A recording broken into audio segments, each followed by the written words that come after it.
É, com certeza. Pô, supondo aqui, fazer um exercício mental. Você ganhou ano que vem, caso você venha se candidatar como presidente mesmo, você ganhou. Qual que seria o seu plano de guerra aí? Porque vai ser uma guerra, se você quiser mudar o sistema de verdade, porque o sistema não vai querer mudar. Foi isso que iludiu muita gente no voto com o Bolsonaro. Claro. Porque ele disse que ia bater de frente. Ele ia pra guerra, caralho, mas aí colocou Aras, tá ligado? Não foi pra guerra, tá ligado? Não, pelo contrário, se vendeu pro Centrão. Sim, ele falou pro cavalo de Troia, falou, vem cá, entra aí, entra todos os cavalos que derem. Então veja, essa é a pergunta. Então o que eu tô tentando fazer com vocês hoje aqui à noite? A gente podia estar conversando de coisas mais agradáveis, não é? Pra mim é super agradável. Eu tô falando, mas eu tô tentando dizer, olha, aqui tem que dizer de onde vem o dinheiro, quanto custa, e tô cutucando que a herança não paga e tal, por quê? Eu tô baixando a bola do cidadão que está prestando atenção em mim, que é a primeira providência da guerra. Contra o sistema é você não mentir. Então a eleição, a relação do candidato com o povo é telegráfico, o discurso é curto, é breve, é simbólico, é emocional, mas isso não pode levar ao ponto, como tem acontecido no Brasil, de eu despolitizar de tal forma que o cara acredita que eu sou o salvador da pátria.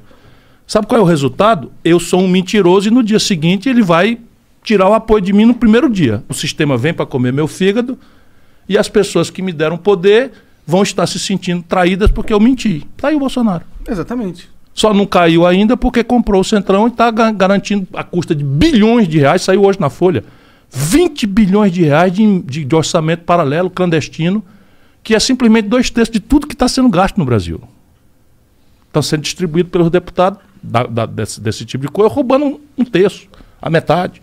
Tratoraço, quer comprar trator por aí afora, quando a grande questão é socorro emergencial, vacina, sabe? Crédito para microempresas sobreviver à pandemia. 20 bilhões estão sendo gastos comprando trator superfaturado para distribuir para prefeito no interior e tal.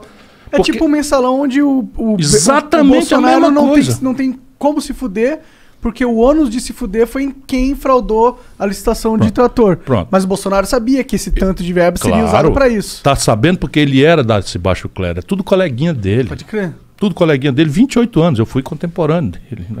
Então veja, então, primeira providência para enfrentar o sistema. Moderar a promessa e apostar na inteligência do povo. Repartir o tamanho da dificuldade e anunciar o que vai fazer. Essa é a segunda etapa. O que eu vou fazer? Toda tragédia tem um lado bom. Isso é da sabedoria popular. Em toda tragédia, em toda coisa ruim, tem um lado bom.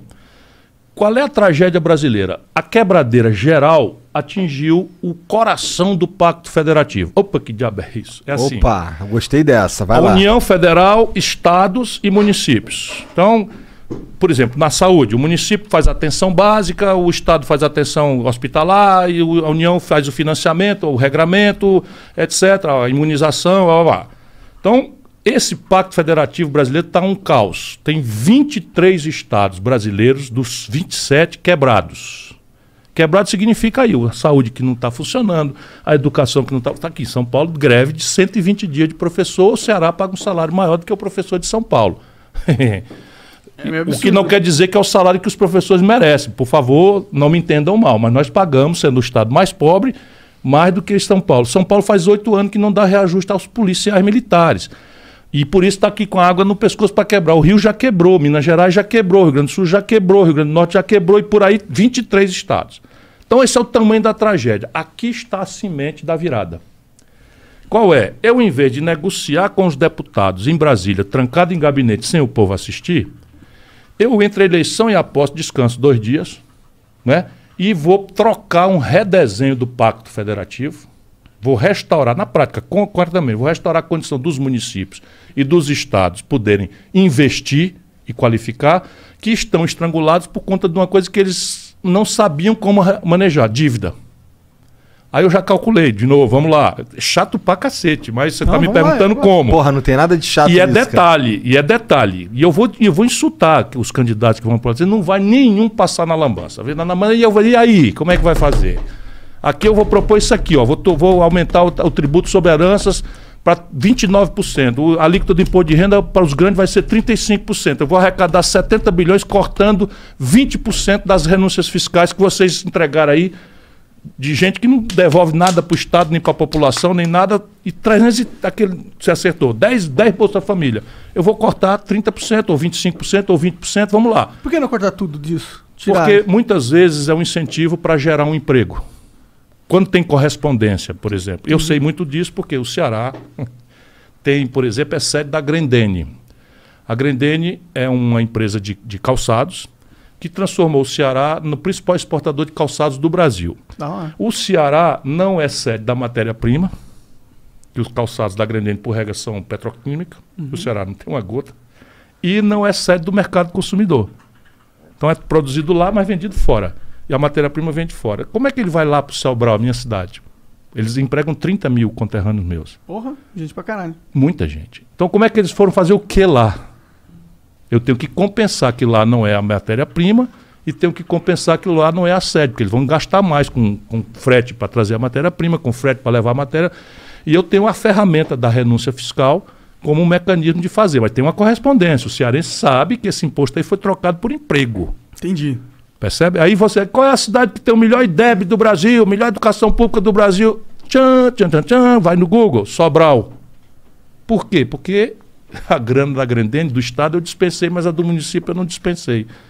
Aí Sobral tem dinheiro para fazer uma escola pública modelo. Entendi. E ganha prêmios internacionais e tal. Que isso eu escuto várias vezes de outras pessoas. Pode perguntar, independente. Que nem gostam muito de tu. E eles... não sou eu, sou eu. São os professores, são os estudantes, são sabe, eu apenas tenho orgulho de ter preparado esse ambiente político, de ter influído no desenho do projeto. E eu sou o cara que vai na frente, eu sou o brigão, eu tenho uma aresta para todo lado, sabe? Eu chamo o Michel Temer de ladrão, ele me processa, eu chamo o Eunício Oliveira de ladrão, ele me processa, eu chamo o Eduardo Cunha de ladrão, ele me processa. Eu não estou defendendo nada para mim. É só perguntar, mas tá bom, por que eu chamei o Eduardo Cunha de ladrão? O que é que eu tenho com isso? O Eduardo Cunha é deputado do Rio de Janeiro. Chamei porque ele é ladrão, ele está roubando dinheiro do povo. E assim, é o meu jeito de ser. E eu, para fazer isso, eu não tenho rabo de palha. 40 anos, nunca fui processado, nunca respondi por nada, nem o mal feito, nem para ser absolvido. Nada mais é do que a minha obrigação. Mas voltando, então, eu pego o Pacto Federativo, chamo os governadores, não interessa se são do meu partido ou não. Essa é a chave. E eu vou dizer para eles, eu vou restaurar a condição do Rio Grande do Sul de voltar a investir. Vou restaurar a condição de São Paulo. Como? 600 bilhões é a dívida de vocês, tudinho comigo, governo federal. 80% disso é São Paulo, Rio, Minas e Rio Grande do Sul. 4 estados.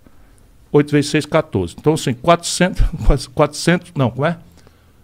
6 vezes 8, 48. 480 dos 600 bilhões são 4 estados, que tem já uma boa parte da maioria do Congresso brasileiro.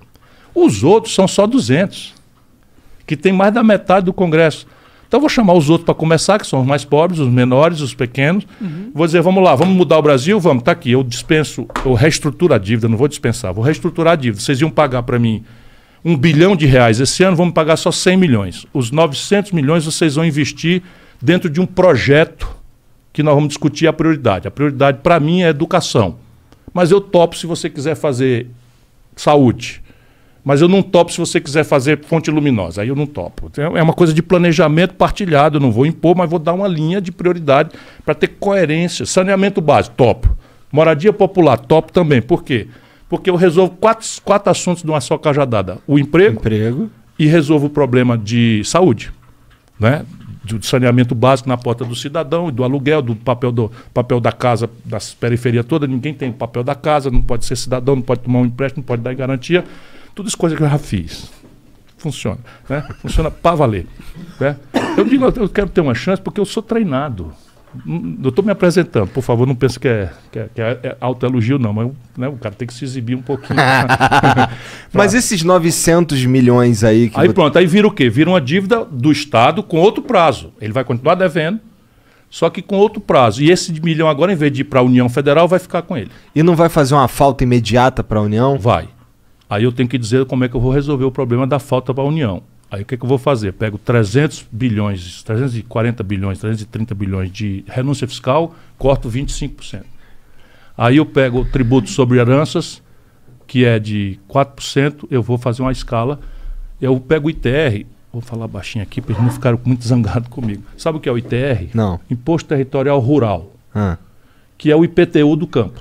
Tá. Pois bem, o Brasilzão, fazenda brasileira, a grande fazenda do mundo do agronegócio, que lucra loucamente, recolhe de imposto territorial rural menos do que a cidade de São Paulo recorre de IPTU. Porra! É assim.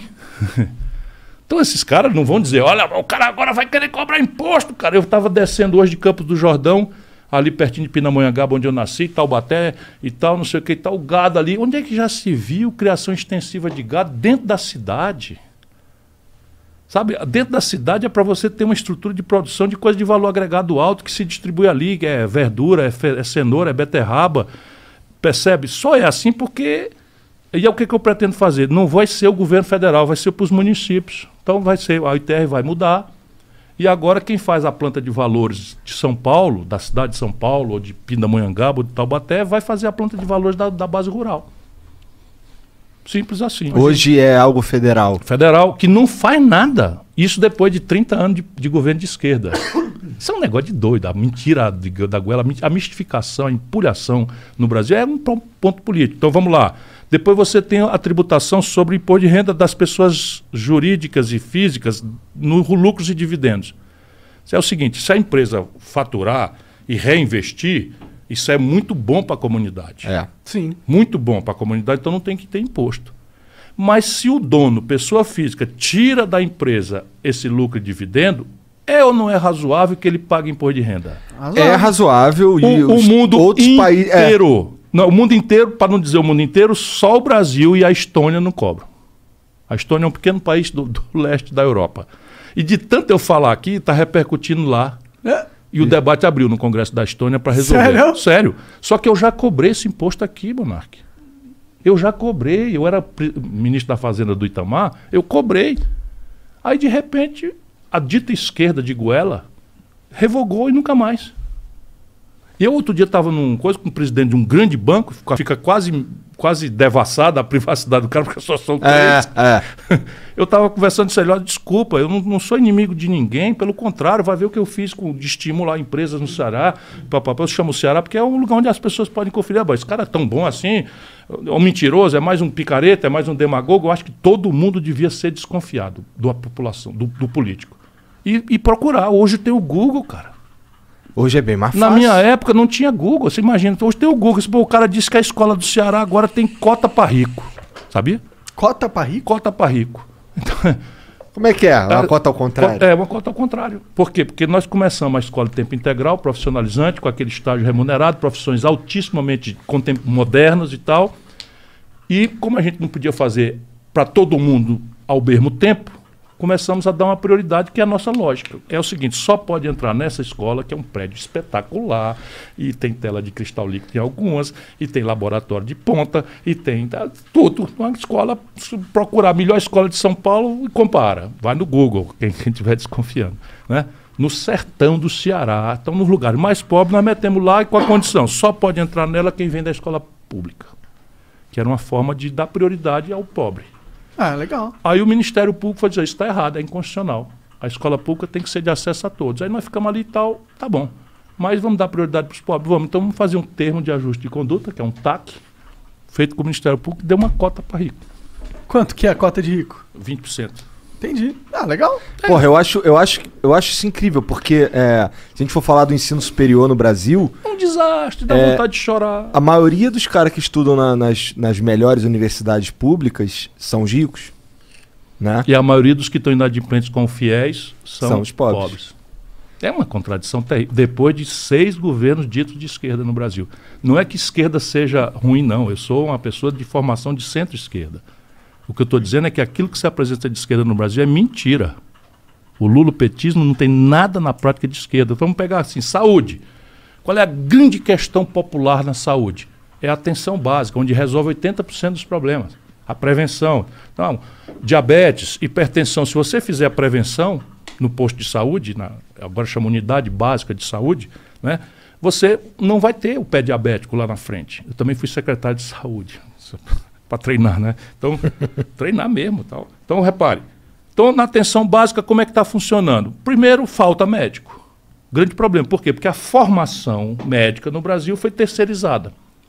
E ao invés de eu formar médicos da forma que eu preciso para a população, eu formo médicos assim como as organizações da medicina acham que deve fazer, que elas monopolizam de forma privada as residências. Então eu não tenho mais médico clínico geral, eu não tenho mais sanitarista, médico de saúde pública, de família, não tenho.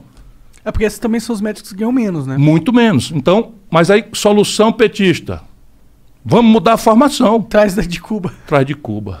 Espera aí um pouquinho. Aí os médicos entram em pé de guerra. Com razão, em parte. Embora passaram da conta. Né? Passaram da conta. Mas é o seguinte, o que é que tem que fazer? Você tem que fazer a formação. Eu consegui uma escola de medicina para Sobral. Pública, gratuita, cuja formação o currículo foi desenhado pela comunidade médica de Sobral e qualifica médicos para a saúde da família. Mas para o Brasil eu estou propondo uma carreira. Não tem o promotor? Ora, o promotor não gosta de estar em Tremembé, não sei o que e tal, porque ele quer estar na capital, quer estar em Campinas, quer estar... Então tá bom. Ele jovem vai começar lá na pequena comarca, mas já sabe que é uma carreira em que ele vai progredir, não é? Por mérito, por tempo. Então, temos que fazer uma carreira médica. Essa é a minha proposta, mas meter na formação. Hoje o Brasil tem precaríssima oferta de anestesista. Tem mesmo. E o ato cirúrgico morre. Então não tem mais um concurso para anestesia no Brasil. Você abre um concurso para médico anestesista, eles não comparecem. Por quê? Porque o ato cirúrgico precisa vitalmente deles e com razão, não estou condenando não. Quem tem que organizar isso é o Estado. Né? O que é que eles fazem? Criaram cooperativas e cobram por procedimento. É isso. É isso. Só que o procedimento que um anestesista cobra, às vezes, equivale ao salário do cirurgião. Já paguei bastante grana de anestesia.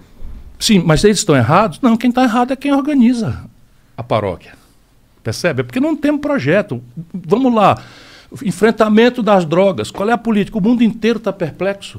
O mundo inteiro perplexo. Como é que faz? Libera e tal. Não deu certo.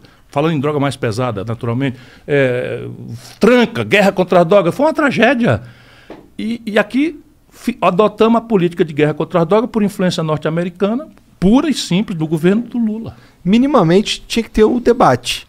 É exatamente o que eu proponho. Então, mas se a sociedade brasileira fosse hoje votar num referendo sobre liberação de maconha, por exemplo, eu acho que ela seria contra. Ela seria contra se o debate fosse feito na condição que está hoje. Por quê? Porque eu colido a elite política brasileira, como é muito alienada da vida do povo, ela colide com a religiosidade, ela colide com a moral popular e o papel, especialmente do pensamento progressista, mas também dos intelectuais, dos artistas. Isso eu tenho feito um apelo. Não é? Como é que pode os intelectuais de um país como o nosso, os artistas, sabe, que são sinais de vanguarda na sociedade, serem conservadores, terem uma proposta passadista, altamente conivente com ladroeira, com fisiologia, com clientelismo? Isso deforma a nação. Então o que é que você tem que fazer? É o seguinte, não, o presidente da República não é o chefe, não é o dono do pedaço. Ele tem responsabilidade com todos os grupos. Ele tem que iluminar o debate. Ele tem que saber todos os elementos que têm legitimidade para participar do assunto, os médicos, as lideranças religiosas, sei lá, quem venha, discuta e vamos discutir o assunto, porque não é um problema. Qual é o problema? Os problemas são dois. Antes da gente achar a solução, eu quero estressar essa discussão, que é o que eu vou fazer, porque eu estou com dois problemas que eu não aceito ficar parado.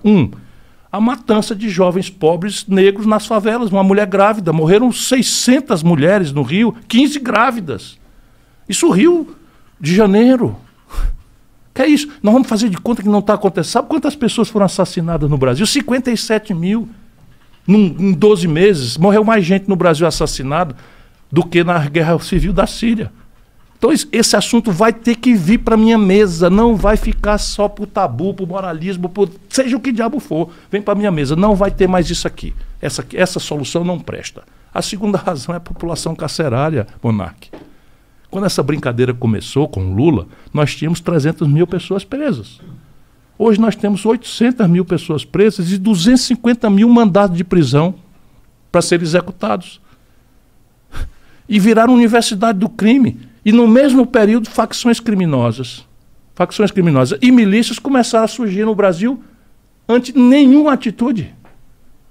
Nenhuma. Agora está o Bolsonaro distraindo o povo com um serial killer brasileira, né, que está embrenhado no mato e tal, e tem um picareta lá do Ceará que resolveu fazer um filme na televisão, porque o Bolsonaro cria essas distopias no Brasil. Estou saindo para Goiás. Como é que a gente chama um bastardo naquela com a cara dela. Pois bem, é porque eu não engulo essas coisas. E eu vi um filme, veja aí você que está nos acompanhando, um filme de uma deputada de Goiás que pegou um helicóptero e um fuzil que vai caçar o cara também. Ah, a gente tá com vários super-heróis aí agora, né? Mas onde é que nós vamos parar? Ah, virou um circo, né? Eu acho que na verdade sempre foi um circo, né? A gente aqui acredita que a política é um teatro meio macabro, assim. Tem parte disso, mas não pode mais ser, porque passou do limite. Passou, né? Mas e aí? A gente tava naquele negócio do, tipo, chegou lá a guerra. Pronto, aí tava fazendo as propostas. Federativo. Então, mas eu troco o Pacto Federativo, eu vou construir uma mediação de atacado para substituir esse varejo corrupto. Uhum. Em que você se acerta com o bandido pro bandido não... De forma bandido pro bandido não perseguir tua bandidagem. Isso é um negócio que não deu certo. Sim. Por quê? Eu tenho muita experiência. Deu certo, eles estavam todos com a Dilma. A Dilma caiu. Deu certo, eles estavam todos com o Collor.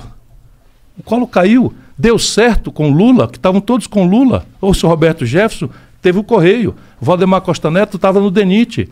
O Renan Calheiros estava na própria Petrobras, o Sérgio Machado na Petrobras, o Eduardo Cunha, o Lula deu Furnas, o Gedel daqueles 51 milhões. Entra no Google aí, irmão. 51 milhões de reais. Salvador, apartamento, Gedel Vieira Lima. O Lula deu o Ministério da Integração e a Dilma deu a vice-presidente da Caixa Econômica. Deu certo, o Lula foi bater na cadeia, porra. Esse é o caminho certo do fracasso.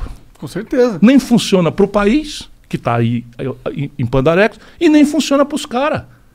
O que vai funcionar é outro caminho. O Itamar funcionou. Eu fui ministro do Itamar. Não teve um escândalo. Eu fui governador, não tive um escândalo.